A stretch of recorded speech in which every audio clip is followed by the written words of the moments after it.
السلام علیکم ناظرین، میں ہوں اسد علی طور اپنے پروگرام اسد طور انسینسرڈ کے ساتھ۔ آج ہم آپ کو جو بڑی خبر دیں گے کہ جس قاضی فائز عیسیٰ کیس کا فیصلہ تو آ گیا ہے، لیکن کیا چیزیں اب ختم ہو گئیں، سب کچھ ایسا ہو گیا؟ تو نہیں، ہم آپ کو کچھ اس میں ایکسکلوسیو معلومات اور دیں گے کہ آگے کیا ہونے جا رہا ہے۔ لیکن اس کے علاوہ ہم آج ایک اور بھی اہم بات کریں گے۔ وہ گزشتہ دنوں جو army chief general Qamar Javed Bajwa کی جو ملاقات ہوئی تھی صحافیوں سے، سینئر اینکرز سے، اس کا بھی کچھ ہم آپ کو بتاتے ہیں۔ اس کے بارے میں بھی کچھ ایک ڈیولپمنٹ ہے جو ہم آپ سے شیئر کرنا چاہیں گے، اور کچھ ہم بات اپنے ادارہ جو ہمارا جو فوج ہے، ہمارا جو ڈپارٹمنٹ ہے منسٹری آف ڈیفینس کا، ہم ان سے بھی کرنا چاہیں گے۔ دیکھیے، ہم نے ایک خبر دی تھی اس ملاقات کے بارے میں کافی تفصیلی، کے اندر کیا کیا بات چیت ہوئی، علی وزیر پر کیا بات چیت ہوئی، ابصار عالم صاحب پر حملے پر کیا بات ہوئی، اور میاں نواز شریف پر، عمران خان حکومت پر، کشمیر پر، افغانستان پر، جبکہ ایک خبر ہم نے گیلے تیتر عمران ریاض خان پر بھی دی کہ ان کی آرمی چیف نے بے عزتی کی ہے۔ تو ہم اس خبر کی وضاحت کرنا چاہیں گے۔ ہم سے عسکری حکام نے بالواسطہ طور پر رابطہ کیا ہے اور انہوں نے وضاحت ہمیں پیش کی ہے اور ریکویسٹ کی ہے کہ ہم یہ ضرور بتائیں، اور آف کورس ہم صحافی ہیں، ہم کیوں نہیں، اگر کوئی ہمیں اپنا موقف دے گا ہم اس کا موقف ضرور بیان کریں گے، اگر کوئی ہمیں تردید کرے گا ہم اس کی تردید بھی بیان کریں گے۔ ہم کوئی ولی اللہ نہیں ہے کہ ہمارے ہر لفظ مقدس صحیفہ ہوتے ہیں اور وہ درست ہی ہوں گے، ہم پہ کوئی وحی تو نہیں نازل ہوتی۔ ذرائع سے ہم معلومات اکٹھی کرتے ہیں، ذرائع سے اکٹھی کر کے آپ کو دی تھی۔ تو اس میں سے ایک خبر کی انہوں نے تردید کی ہے، اور انہوں نے کہا ہے کہ آرمی چیف نے گیلے تیتر کی بے عزتی نہیں کی، اور یہ ایک تردید انہوں نے ہمیں بھجوائی ہے، ہم آپ کو شیئر کر رہے ہیں۔ ان کی طرف سے تردید آئی ہے ایک خبر کی، لیکن ہم آج کچھ بات اپنے فوجی بھائیوں سے بھی کرنا چاہتے ہیں، ہم آئی ایس پی آر سے کرنا چاہتے ہیں، ہم جنرل قمر جاوید باجوہ سے کرنا چاہتے ہیں۔ دیکھیے، ہم آپ کی پالیسی نہیں فارمولیٹ کر سکتے، یہ ہمارا کام نہیں ہے، آپ ہی اپنے اس کی پالیسی بنائیں، لیکن ہم ٹیکس پیئرز ہیں، ہمارے ٹیکس سے اس ملک کے تمام ادارے، ڈپارٹمنٹس چلتے ہیں، تو ہم تجویز دینے کا حق تو رکھتے ہیں۔ وہ تجویز یہ ہے آج کہ آپ اس قسم کی ملاقاتیں جب کرتے ہیں اینکرز سے بلا کے، ٹھیک ہے، آپ نیشنل سیکورٹی معاملات پر بیک گراؤنڈ بریفنگ دینا چاہتے ہیں میڈیا کو، تو اس میں دو تین چیزوں کو اگر آپ مد نظر رکھ لیں تو شاید تنقید کا جواز کم ہو جائے۔ آپ برائے مہربانی foreign minister Shah Mahmood Qureshi, defence minister Pervez Khattak کو بھی ساتھ بٹھا لیتے، ذرا چاہے آپٹکس کے لیے ہوتا، لیکن ذرا بہتر آپٹکس آ جاتے کہ یہ حکومت کی طرف سے بریفنگ ہے، اور جو ان ریلیونٹ منسٹریز کے لوگ ہیں وہ آپ کے ساتھ بیٹھے ہوئے ہیں، آپ کے باس جن سے پرویز خٹک وہ ساتھ بیٹھے ہوئے ہیں، جنہوں نے فورن معاملات دیکھنے ہیں، چاہے بھارت کا ہو یا ان کو وہ شاہ محمود قریشی ساتھ بیٹھے ہوئے، چاہے وہ بولتے نا صرف ایک چپ کر کے بیٹھے تھے، لیکن ایک آپٹکس تو جاتے کہ یہ حکومت اور وہ ہو رہا ہے۔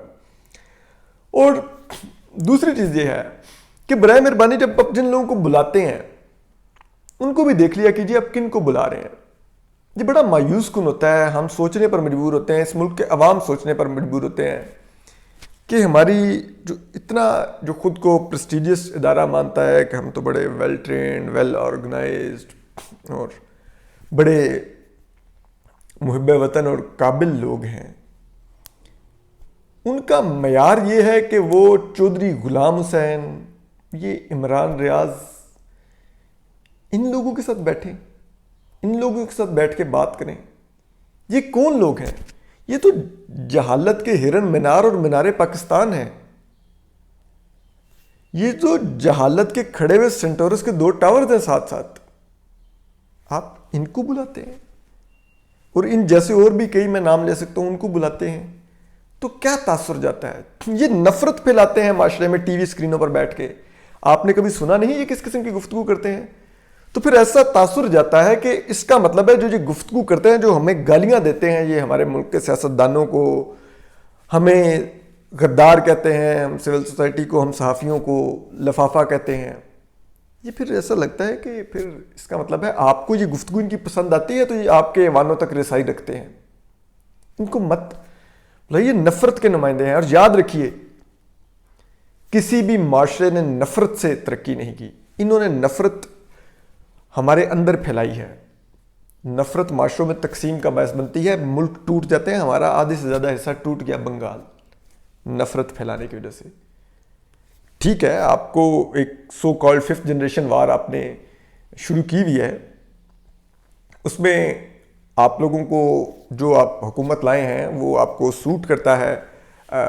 گوئبلز کے فلسفے کو اپنایا جائے, لیکن ایک بات یاد رکھیے گوئبلز جو پروپیگنڈا کرتا تھا وہ جرمنز کے لیے نہیں کرتا تھا, وہ بیرونی دنیا کے لیے کرتا تھا. بیرونی دنیا کو جرمنی کے بارے میں گمراہ کرتا تھا.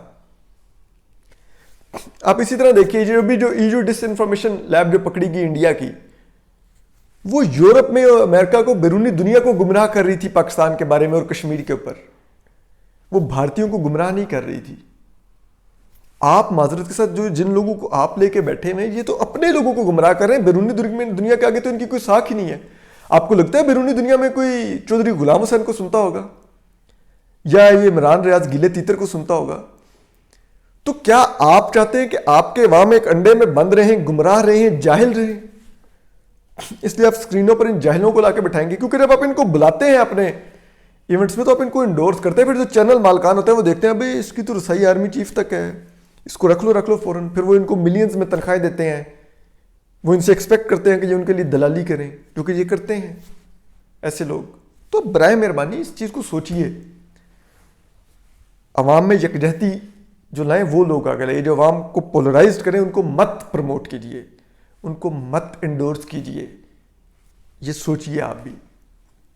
اس کے بعد اب ہم آتے ہیں جسٹس قاضی فائز عیسیٰ ریفرنس تو اب مکمل طور پہ دم توڑ گیا, ختم ہو گیا, سازش کو تباہ کر دیا. سپریم کورٹ کے اندر اب ہم کہہ سکتے ہیں کہ ایک جسٹس قاضی فائز عیسیٰ نہیں, اب 7 اور جسٹس قاضی فائز عیسیٰ ہیں.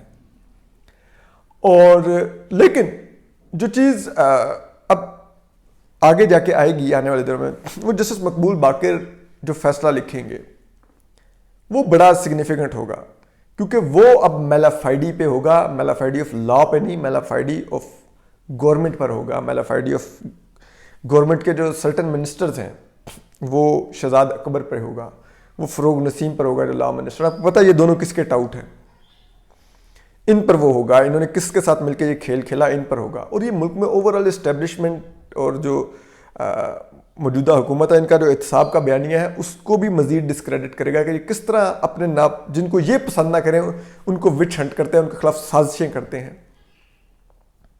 کہ جسٹس قاضی فائز عیسیٰ نہیں پسند آئے فیض آباد دھرنے فیصلے کے بعد تو ان لوگوں کو چھوڑ دیا گیا ان پر. پھر جس طرح سے ایک دن پہلے فیصلہ آنے سے جو یوٹیوبرز جو لیپ ڈاگز ہیں ان کو 1-2 دستاویزات آدھا سچ دے کے چھوڑا گیا, وہ اسکرینوں پر بولتے رہے ہو اکاؤنٹ پکڑا گیا, اس اکاؤنٹ میں کچھ بھی نہیں تھا. ہم ذرائع کی بنیاد پر پورے اعتماد سے کہہ سکتے ہیں کہ وہ سب جعل سازی ہے. اس اکاؤنٹ میں کوئی ایسی رقم, کوئی ایسی ٹرانزیکشن نہیں ہے کہ جسٹس قاضی فائز عیسیٰ کو ریموو کروا سکے. تو برائے مہربانی اس قسم کی جو چیزیں ہیں ان سے حکومت کو بھی اب سوچنا چاہیے. اب ان کو ٹھنڈے دل سے انٹرسپیکشن کرنی چاہیے کہ یہ کیا ہوا, اور اس کے بعد ان کو فوری طور پہ ان لوگوں کے خلاف کارروائی کرنی چاہیے جنہوں نے حکومت کو سازش کے گڑھے میں گرایا. وہ فروغ نسیم ہیں, وہ شہزاد اکبر ہیں, وہ ایک ایجنسی کے سربراہ ہیں. یہ لوگ اس گڑھے میں انہوں نے گرایا اس حکومت کو. یہ ضرور ان لوگوں کے خلاف کارروائی ہوتی ہے. اور اب جسٹس مقبول باقر کا جو فیصلہ ہوگا یا جسٹس منصور علی شاہ جو لکھیں گے اس میں ان لوگوں کے خلاف کارروائی کی امکان ہے کہ شہزاد اکبر اور فروغ نسیم کے خلاف کوئی نہ کوئی کارروائی کی ضرور رولنگ آئے گی. اور پھر وہ جسے کہتے ہیں نا پھر ایک نیا عمل شروع ہوگا. تو یہ ضرور سوچنا چاہیے. اب ذرائع جو دعویٰ کرتے ہیں اب پھر ایک اور ریفرنس کی تیاری کی دھمکیاں دی جا رہی ہیں, لیجسلیشن کی بات کی جا رہی ہے کہ ہم ججز کی عمر بڑھا کے جسٹس قاضی فائز عیسیٰ کو چیف جسٹس بننے سے روکیں. یہ اس قسم کی حرکتیں مت کریں, یہ سازشیں مت کریں. اور یہ عدلیہ کو بھی اب نظر رکھنی ہوگی. عدلیہ کو جو انہوں نے خود مختاری دکھائی ہے اس فیصلے میں, اب اپنی اس حفاظت کی اب اپنی خود مختاری کی حفاظت بھی خود کرنی ہوگی. سازشوں سے حکومت کی اور سائبر رجیم کی بھی جانا ہوگا. جسٹس قاضی فائز عیسیٰ کو بھی سوچنا ہوگا کہ اب ان کو بھی اپنے دوستوں اور دشمنوں کا بخوبی اندازہ ہو گیا ہے، چاہے وہ جہاں پر بھی ہیں، ان کے ارد گرد ہیں یا باہر ہیں، جہاں پر بھی ہیں، یہ ان کو ضرور اب سوچنا ہوگا. ان کو بھی اب محتاط ہو کر چلنا ہوگا. ہم یہ نہیں کہہ رہے کہ فیصلوں میں محتاط ہو جائیں، اپنے چیزوں میں، اپنے کنڈکٹ میں ہو جائیں، لیکن اپنا خیال رکھیں. اب ان کو چیف جسٹس بننا ہے، اور اس ملک کے عوام کا ان پر یہ قرض ہے کہ وہ چیف جسٹس بنے، انصاف دیں. اس ملک کے عوام نے ان کے لیے جنگ لڑی ہے. کل سوشل میڈیا پر جس طرح کا رسپانس تھا وہ دیکھنے سے لائق رکھتا تھا. ہم صحافیوں نے تو چلیں اپنی ڈیوٹی کی، ہم نے کوئی آپ کی کاز کی جنگ نہیں لڑی. یہ ہمارا فرض تھا، ہم سچ کا ساتھ دیتے، ہم آئین پاکستان کا ساتھ دیتے، ہم جو حق پر کھڑا ہوا تھا اس کا ساتھ دیتے، اس کے جو حقائق تھے وہ رپورٹ کرتے ہوئے ہم نے پہنچائے. اور ہم نے کوئی آپ پر احسان نہیں کیا. میں اگر اپنا کہوں، میں نے نیا دور پر تمام سٹوریز کی تفصیلی، میں نے ایک سٹوری کا پیسہ نہیں لیا جو نیا دور سے. میں سپریم کورٹ اپنے ہی پیسوں سے پیٹرول خرچ کر کے آتا تھا، پوری اتنی ڈیٹیل رپورٹنگ کرتا تھا. کس لیے کرتا تھا؟ کہ اس ملک میں لوگوں کو انصاف ملے، ہمارے سپریم کورٹ کے ادارے کو خود مختاری ملے، اس کے خلاف سازشیں نہ ہو سکیں، اور ایک شفاف کردار کا انڈیپینڈنٹ مائنڈ جج اس سازش کا شکار نہ ہو. تو اب آپ پر بھی قرض ہے کہ آپ، ہم نہیں کہتے آپ کمپرومائز کریں، آپ نے بالکل کمپرومائز نہیں کرنا، لیکن اب آپ کو انصاف کے معیار کو بہتر بنانے پر مزید آپ سے ہماری ایکسپیکٹیشنز بڑھ گئی ہیں. تو بہرحال اپنا خیال رکھیے، سلامت رہیے، اللہ حافظ.